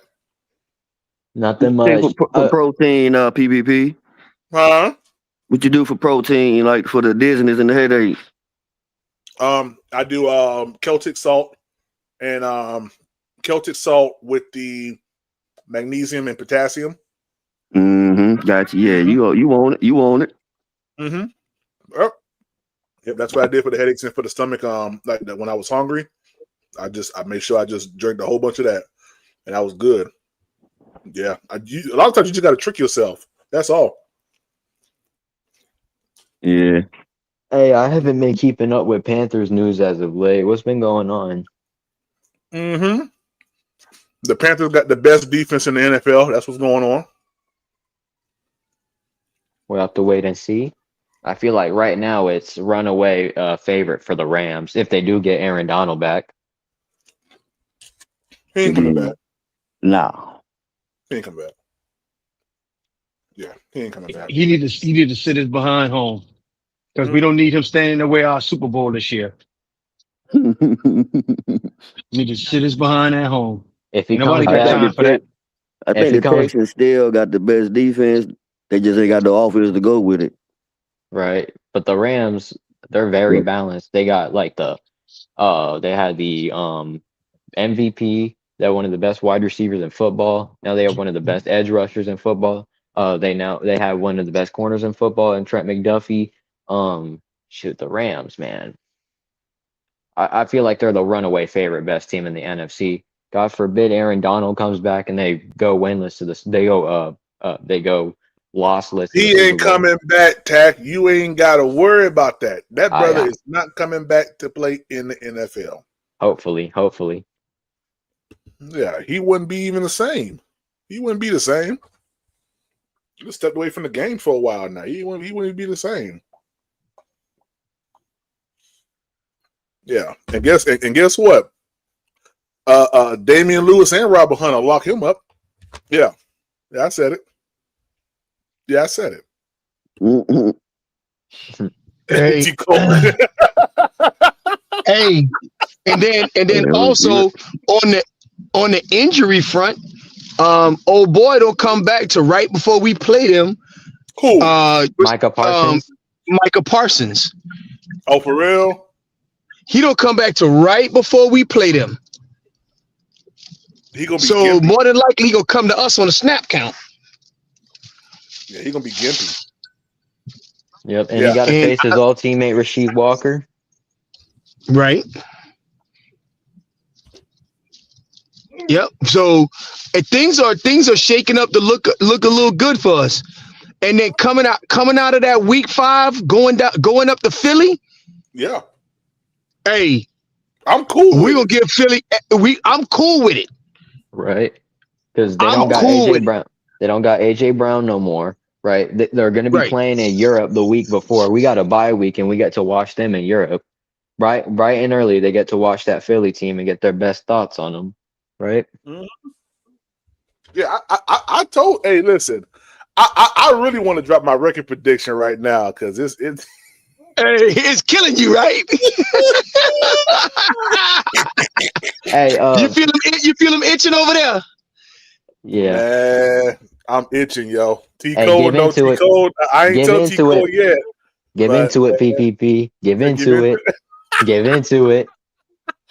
Now I gotta hold off, man. You know, it's all about content. I gotta hold Right, off. right. I got to. It's all I jokes. gotta It's hold. all jokes. Yeah. Yeah, I got to, man. I'm gonna hold off till August. Right when I finish the Green 80 series, I'm gonna drop Right. that. I'm gonna drop that record prediction. Yeah, Hey, yeah. PPP, can I see the schedule? If you wouldn't mind, I'd like to drop my prediction. Sure. It's a way too early one though. We'll have to see how things shape out. Yeah. Let me pull this up real quick. 2026. Yeah. Is this it right here? Yep, this it right here. Come on. Hold on. Come on, you don't want to. There we go. Okay, here we go. All right, Tech, here we go. All right. So, week 1, Chicago, a true test of the trade. Bryce Iceman versus Bryce Man. Give me Bryce Man in the bank, baby. Let's go. 1-0. Okay. Bryce Man in the bank. Why is it pulling up like that? Hold on. It ain't supposed to pull up like that. Hold on. I'm sorry, Tech. Let me see what's going on. Why it ain't pulling up the way I want it to? Yep. They're going to try and go to Colston Loveland a bunch, but we got Devin Lloyd for them. There we go. All right, go ahead, Tech. So, yeah, as I said, Bryce Man beats Iceman in the bank, right? So that's 1-0. Okay. We got to play the Dirty Red Swarms in Atlanta. The right? Dirty Red Swarms. God dang. No disrespect to Red Swarm. It's all jokes. But yeah, I think we beat them. Right? They got no quarterback. They got Tua or Penix. To be honest, neither of the two Terrell brothers can stop T-Mac again in Atlanta. Remember what he did last time? Won 32 tugs. I think he can repeat a performance like that. And remember when I said I was scared of the Browns? Now that they lost Myles Garrett, I'm not scared of Gerard Verse. I think we start off 3-0. Right? Okay. All right. And then primetime at home against Detroit. Detroit's much more used to this kind of spotlight. I feel even though it's in the bank, I'm gonna have to unfortunately give it to Detroit here. I still think 3-1 a great start. We go into the bye 3-1. I feel like that's reasonable, right? I think we smack the Eagles in Lincoln Financial Field. First of all, Ejiro Evero, even at his worst, was able to shut down that offense, right? Their offense, yeah. At his worst, we had no pass rush. We were still able to contain Saquon, even at like one of the worst rush defenses ever. We still were able to contain him, right? I see it as no different. We got a bye week. They got to go all the way from Europe and back. I think we're 4-1. And is that that's Tampa here, right? Yep, it's Tampa. Yep. That's Week Tampa 7 here. Tampa. Week 7 Tampa. At home, give me Carolina. I think we split the series with Tampa, but at home, give me us 5-1. I think I'm sounding really biased here, but 5-1 going into Green Bay Thursday Night Football. Yes.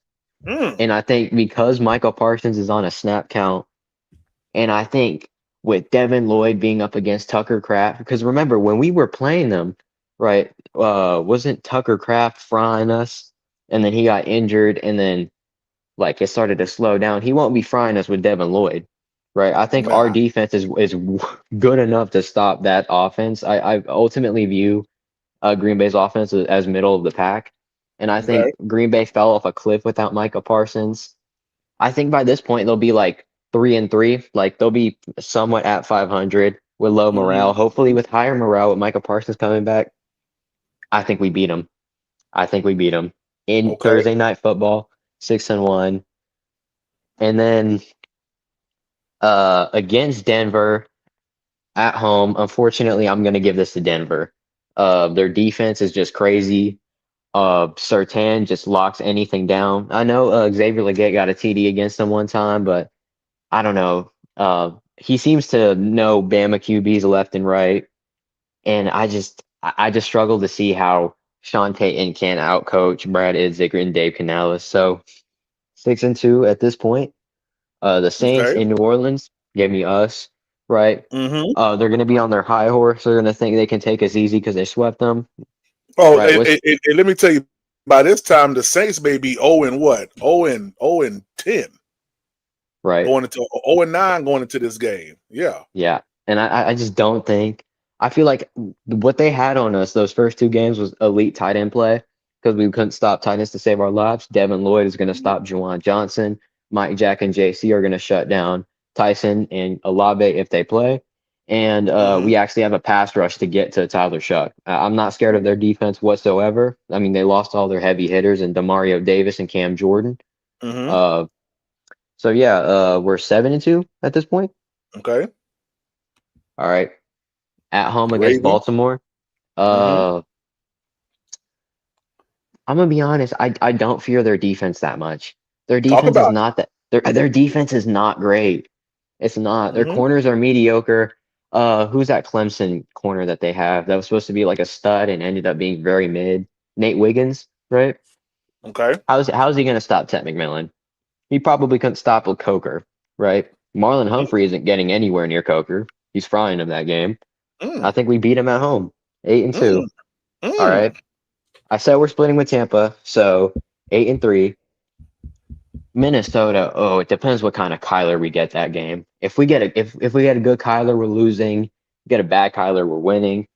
I think, but this is going to be a great cornerback matchup. J.C. Horn and Justin Jefferson. I think with how our defense is shaking up and Dave Canales having some input in that defensive play calling with Ajiro Evero, we're going to see J.C. Horn lining up a lot more against the number one, especially in this game. I think when you shut down Justin Jefferson, you're shutting down the motor of that Vikings offense, right? Hawkinson, he's declining. Devin Lloyd can definitely handle him. I think with how our D-line's shaping up, Aaron Jones is not a biggie. And Kyler Murray, we historically know how to shut that dude down, right? When we have a decent defense. So I think we beat Minnesota. Okay. All right. Then at home against the Saints, I think we whack them. We play a close game against them in New Orleans. I think we whack them at home.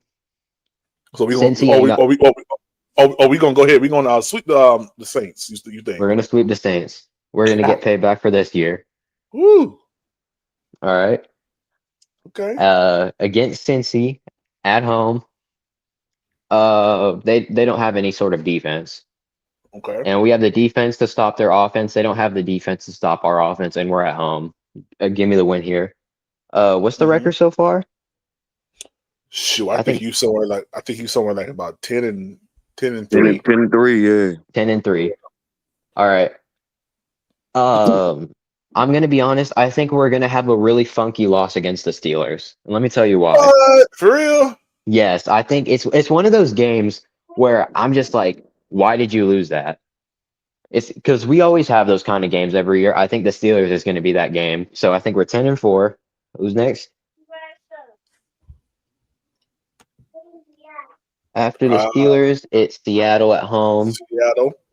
Dude, man. I think we're more prepared to beat them. But if they're not having a Super Bowl hangover and they're hitting the ground running, I like Seattle in this matchup. I think we'll play them better this time around, right? I think Bryce will put up something better. I think we'll play them very closely, but I still got Seattle here. That's 10-5. And then I said we're sweeping the Dirty Birdies, so 12-5. Okay. 12-5. That sounds good. Hey, T. Cole. If this happens, what my man just said, I literally will have to take a liver cleanse before the playoff, dog. I'm probably going to be partying the entire time. It's gonna be crazy, man. Hey, the food will taste better. Air smells sweeter. Everything is better. Yeah. Dog, everything Howard, is better. Howard will be quiet. Hey, no, he won't. He won't. He's Do gonna you say that. actually believe? He's gonna say Do if we you had a actually real believe that will quarterback. happen? He said No, that he he would. won't. He would say if we had a real quarterback, we would have gone undefeated. Right. He'll say something like that. So for you to Yeah, even that's not say that like Howard Howard. would even say something like that, come on, man. Never happened. Never happened. Dude, No, it man. wouldn't Hey, happen, man. hey, if they do that, man, Panthers going to that. I'm telling y'all, Panthers going to that old bowl game this year, y'all. I'm telling y'all, man. Hey, it would That catch the old bowl. NFL media. It would catch the if us to go 12-5, it would catch the NFL media off balance. Yeah. They would have to be able to retract themselves. They'll be like, this is a flash in the pan. They're the worst 12-5 team in NFL history. They'll say all kinds of stuff, dog. So just be prepared for the levels of disrespect.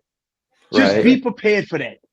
And a lot of my record prediction went into the fact that we travel the least amount of miles and we face no one coming off a bye.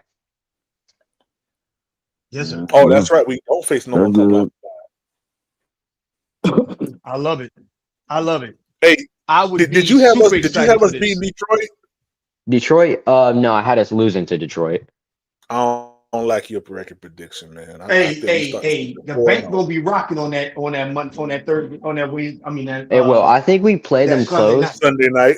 Mm-hmm.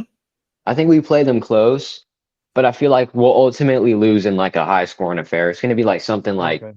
31-35. I think what happens is they get us on a game winning drive. Nah, see, I don't like that because we can have that game winning drive ourselves. Right. I feel like it's going to be close. You know what the X factor is, Tech? Right. We can run on them. If we run the ball, we can beat them. If they force us to get behind us, to where we have to try to shoot it out with them, that's what I think the game you saying that really don't play into our favor until we see what type of offense we got. Right. But as far as their defense is suspect. That's why they got to score so many points. Right. I trust Hutchinson So to if we be able can- to so if cause we- like. Nah, one person ain't gonna beat us. One person Right, ain't gonna right. beat. We gonna chip his ass, double team him, or do something. We gonna make sure that you know what I'm saying we take care of him. And another way to take care of him is running the ball. Right. I feel You like see what I'm saying? So if we can damn, you know what I'm saying, cut down on the possessions, keep golf on the sideline and run that ball. And then damn, you know, our defense already gonna be bend but don't break and force Jeff Goff to goddamn pat that bitch 2 or 3 more times and fuck up. Right. That's how that's Ejiro Evero's scheme. He trying to make you run as many plays as possible. And then one of those 8, 10, to 12 play drives, you're gonna fuck up. And that's when we gonna pick that bitch. Right. Versus going press across the board on the first, third down, and then you give up a bomb. Right. I feel like this year the skill position that's going to be like our like biggest like indicator of whether we win or lose games is going to be the cornerback position, right? Because we got JC, we got Mike Jack, but look at the wide receivers we got to face, right? We got to face already week 1, Roma Dunze and Luther Burden. We already got to face the Falcons wide receivers with Drake London. He's elite. I'll say he's an elite wide receiver. Right? Yeah, I'm talking about for the Bears. Colston, the best receiver. Rome, he's not a hard cover. Right, he's not. And then week 3, like they got a lot of rookies up in Cleveland. Also Jerry Jeudy as well. That's a SEC wide receiver. Yeah, Concepcion and what's the other guy? Boston, yeah. right? And Detroit's got probably one of the best cores in the NFL, right? Amon-Ra St. Brown and Jamison Williams, right? And then like with the Eagles, as I said, they got Devontae Smith and Lemon as well. Yeah, Hollywood Brown. And Hollywood Brown as well. Tampa, I mean, they may see a regression at the wide receiver position, but Chris Godwin and Emeka Egbuka are still going to be issues, not to mention Cade Otton. But I think he's not going to fry us this time because of Devin Lloyd. Right. And who else? Afterwards, Green Bay, they don't got great wide receivers. I feel like they overpaid. So I feel like our corners are going to catch a break that game. Denver, they got some good wide receivers. Cortland Sutton and Jalen Waddle, right? Saints, Olave, and Jordan Tyson. That's a great tandem. Shoot, Baltimore they may not have Olave. or Tyson. No, they may not have Olave. They may not. Yeah, from Why you what say they were that? saying over Because there. of contract dispute? Yeah. Yeah, he Shoot, they got might have to. too many concussions to be talking about. So to be holding out for some bread. Right. Yeah. And then with the Ravens, their core is not that great. Zay Flowers is good. DeAndre Hopkins is good, but it's not amazing. Right. Tampa, again, their core is decent. Minnesota, they have one of the better cores, Justin Jefferson and Jordan Addison. Right. Hopefully we get to see some JC Horn versus Jettas. Right. I feel like he's our best chance at shutting him down. I feel like Mike Jack against Jordan Addison is a decent matchup. But I feel like if Ajiro ever wants to get the best success here, he's going to put JC on Justin. Or I think Dave Canales is going to kind of tip his hand on putting him on him, right? And then you look at Cincy, obviously one of the better wide receiver tandems in the league. They got T. Higgins, they got Jamar Chase. I think we'll see JC on Jamar. We saw a lot of that last time they played. We saw a lot of Mike Jackson on T. Higgins. And Pittsburgh, DK Metcalf and Michael Pittman. That's a decent tandem right there. I remember the game that put JC Horn on the map was him locking down DK Metcalf. And Seattle, JSN and Cooper Kupp. That's a good tandem. In Atlanta, good tandem. So we're gonna have to face a lot of good, like wide receiver cores as well as like we got to face a decent amount of tight ends. Like we got to face Colston Loveland. We got to face Kyle Pitts. We got to face Harold Fannin Jr., Sam Laporta, Dallas Goddard, Cade Otton, Tucker Kraft, Evan Ingram, Juwan Johnson. I feel like Mark Andrews is regressing, but he's still a talent, right? TJ Hawkinson regressing, but still a talent. Fryermuth, and who's that? Seattle tight end. He did well in the Super Bowl. Yeah, I don't know who the Seattle tight end is. But someone decent. But yeah, this is going to be like a big year for Devin Lloyd, right? He's got to cover all these tight ends. He's going to be capable of covering all these tight ends. I feel like looking at our schedule, I feel like our Dan Morgan realized that we can't go into the season with weak linebacker play because we'd get torn to shreds by these kind of tight ends. So I feel like that's why they paid the $15 million a year for Devin Lloyd. I feel like he's fully capable of being a shutdown linebacker against these kinds of tight ends. He may have his good games, he'll have some bad games like every player, but we'll be more capable in the intermediate, especially on defense. They won't get picked apart because of tight ends. We got a cornerstone player at every at every major position of our defense. Yep, That is incredible. Yep, Jalen Phillips. We got Devin Lloyd, J.C. Horn, and then would you consider Merrick is good?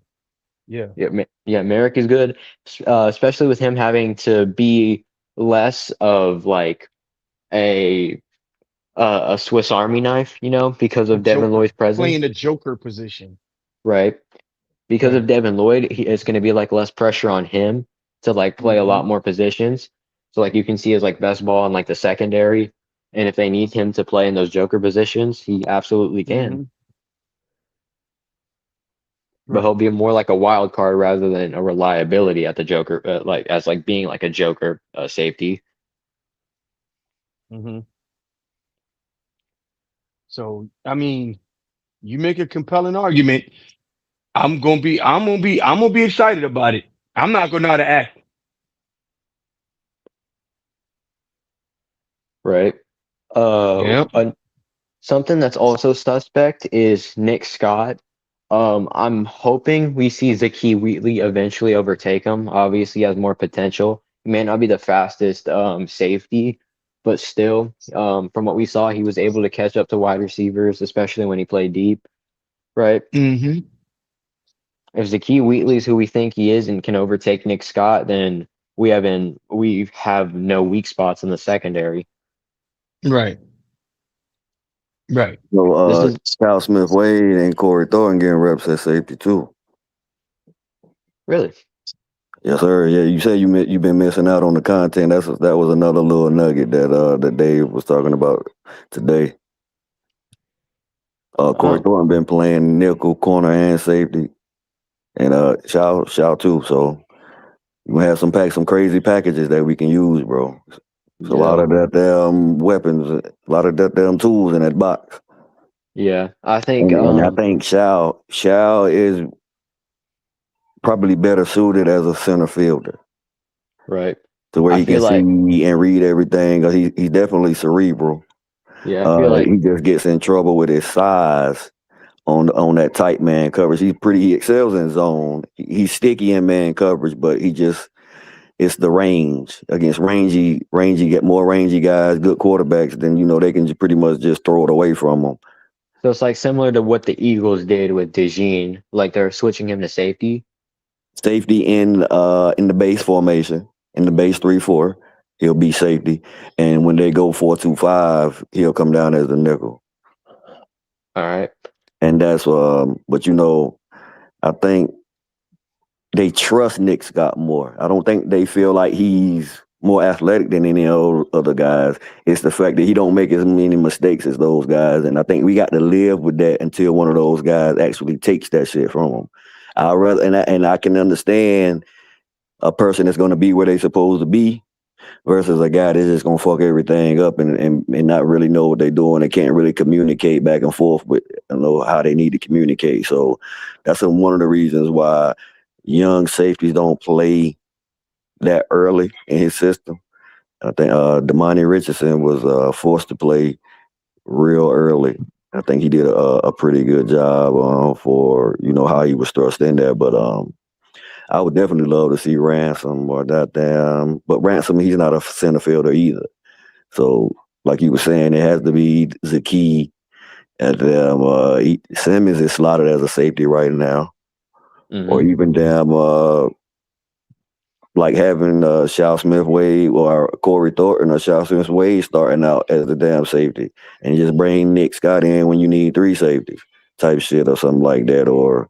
But yeah, I see where everybody's saying about Nick Scott and how he may be stunting the growth of the young guys because I said a while back on the podcast about how the Falcons threw their guys out there, badass Billy Bowman. Xavier Watts, they was playing from day one. I remember we was laughing at Red when they signed that damn Fuller. They signed Fuller from our squad. Yep, Kendall Fuller.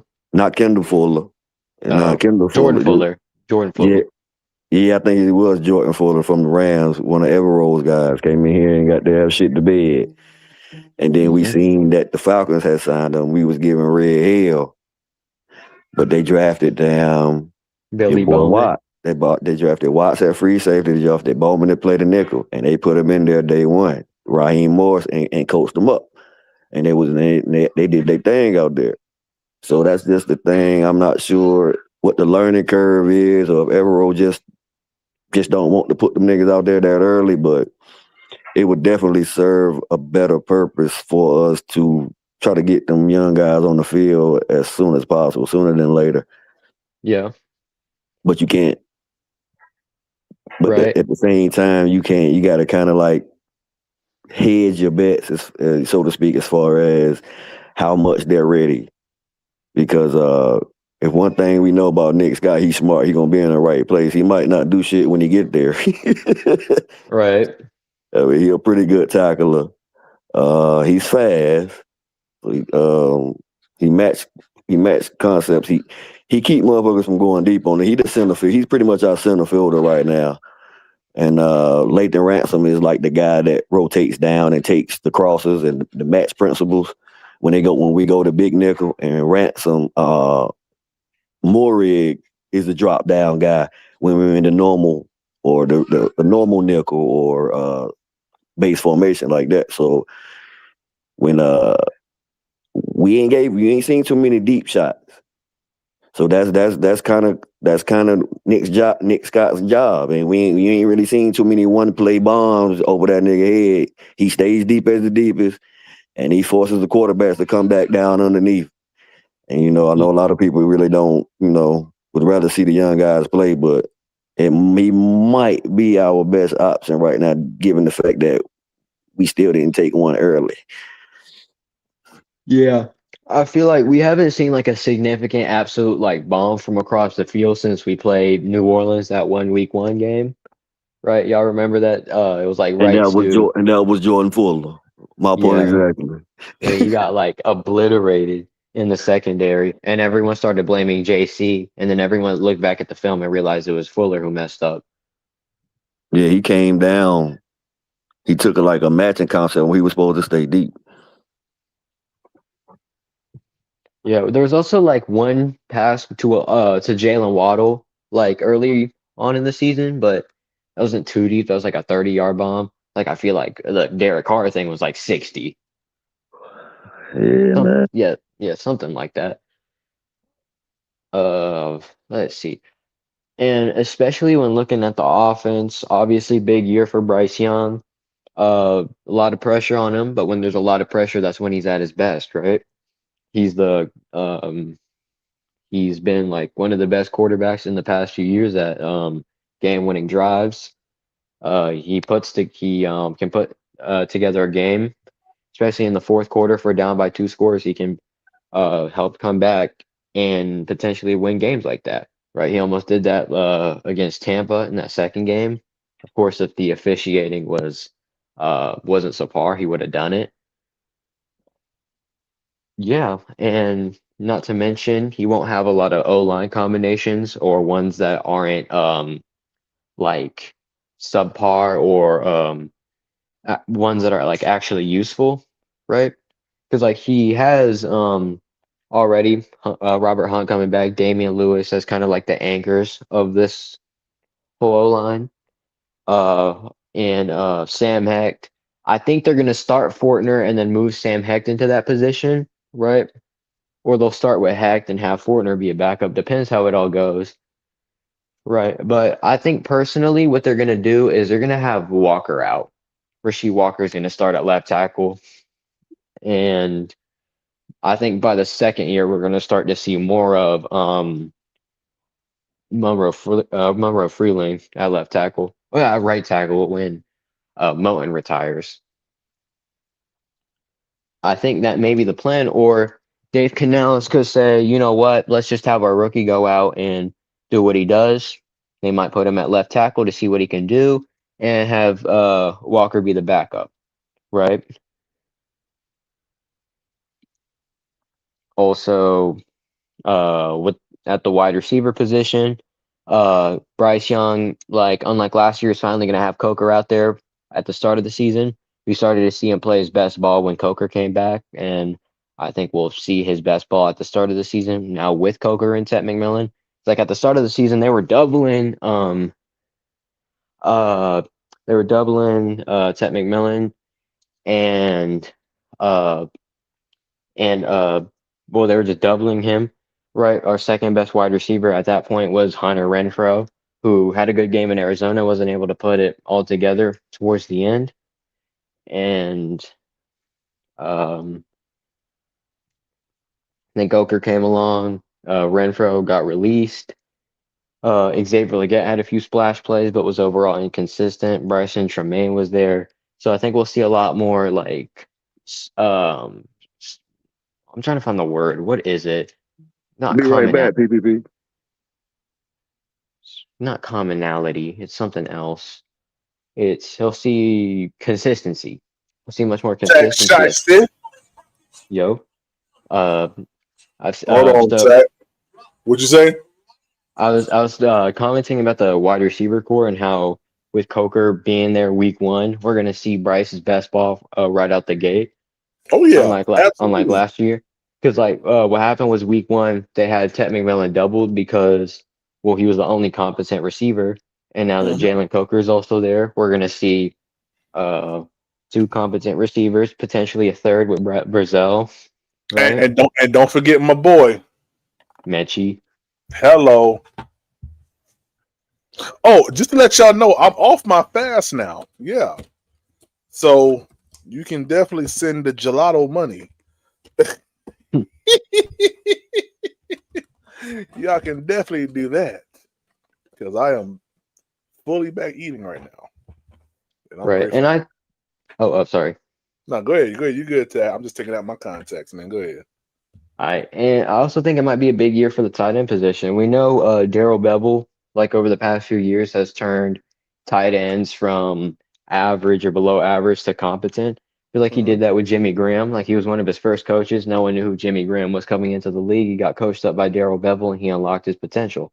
Right. I think he can do that with young guys like Mitchell Evans and Jatavion Sanders, potentially having those two in like a package that shows like an athletic play for Sanders and like an intermediate play for Mitchell Evans, right?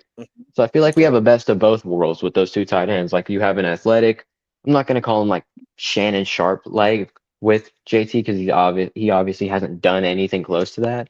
But like in terms of like height and speed, it's like similar. And then you have like and then you have like Mitchell Evans, who's more of that not Greg Olson type, because like Greg Olson wasn't really athletic, but he was someone who can catch in between. He can catch passes like in traffic, right? Which we saw Mitchell Evans do, right? We've seen it only a few times with Jatavion Sanders, but most of the time when he made big plays, it was off of athleticism, Oh, let me tell right? you, I'm excited to see Mitchell Evans this year. I really am. Right. Right. And I feel like with Tommy Tremble, I feel like we've already seen Tommy Tremble at his best. He'll have one game this year where he'll be decent, like that Atlanta game where he had like 80 yards. Mm-hmm. But I think overall, Bevel is going to try to put in Evans and JT into most of the packages. And I know I say Bevel as if he's calling the plays. He's not, but he's going to have like input in it. I think with like Idzik being inexperienced, he's going to get some pointers from Canales, and he's going to get some help from Bevel. And I feel like since that's the weakest part of the whole offense, that neither Dave Canales or Idzik were able to crack the code of. Yeah. I think they're going to go towards Bevel to see what he can get out of that core. Hey, let me say something to Rare Species. Rare Species, I went 26 days with no food. 26. That is a lifestyle change. Thank you so much, sir. Yeah, down 70 something pounds in 20 something days. So, yeah, that is a lifestyle switch. Appreciate you for your concern though, but yeah, I got me some. I ended the fast on Sunday morning. I had some blueberries, blackberries, and some eggs. And then Sunday, I had bone broth. Monday, I had the same thing. Tuesday, I had some good old banana pudding. And then today, I had some wings from Chex. Yeah.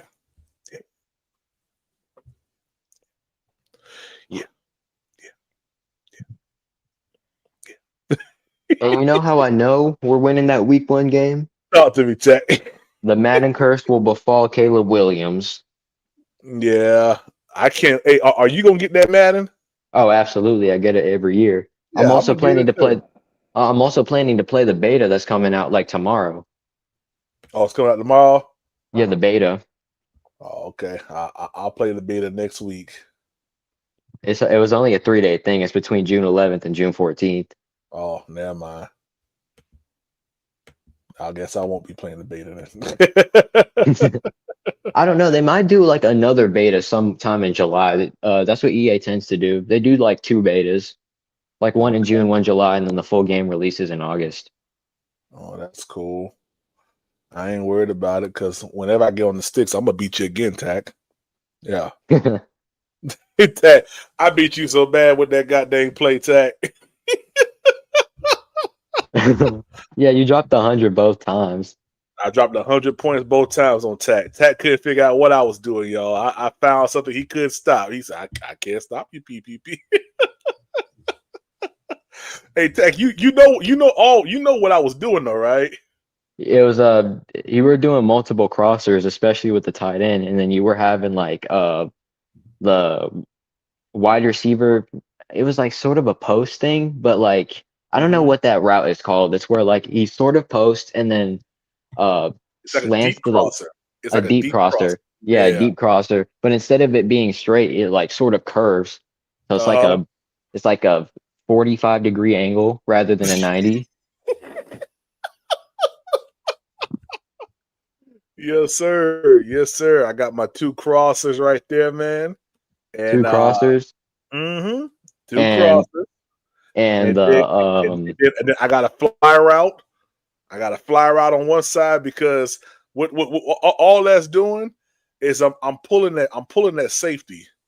That safety got to figure out what they're gonna do, and that linebacker got to figure out what they're gonna do. So if you bite down on the dude crossing, I'm gonna just hit the underneath mesh concept. yeah, I mean it's just a mesh concept with crossers, and then I'll change it and put a fly route in there. And if you bite down, the fly open. If you don't bite down, the cross open. If you try to bite down the crosser, the mesh concept is open. Like something's gonna be open. I just got to read right. it properly. That's all. Yeah. Right. So I feel like the best thing to rely on in that situation is I gotta send the house. You if you sit in the house, you're done. Yeah, if I send the house, I'm done, but that gives me the best chance. Right? Because if Nah, I not can't really. You got to play like how Melo played it. Melo played it the best. Even though I beat Melo that first time, he beat me the second time. Melo played it the best. I ain't gonna tell you what he did though, but Melo played it the best. I had a hard time trying to figure out what to do. I had a hard time, man. But Tag, I'm about to go ahead and give me some rest. What I try to stay? I'm about to go ahead and give me some rest, man. I done did 2 hours. I'm gonna come back live tomorrow, man, and do another show. But yeah, I'm about to give me some rest, bro. all right. Yes, sir. Yes, sir. Hey, y'all. We out, man. Y'all have a good night, y'all.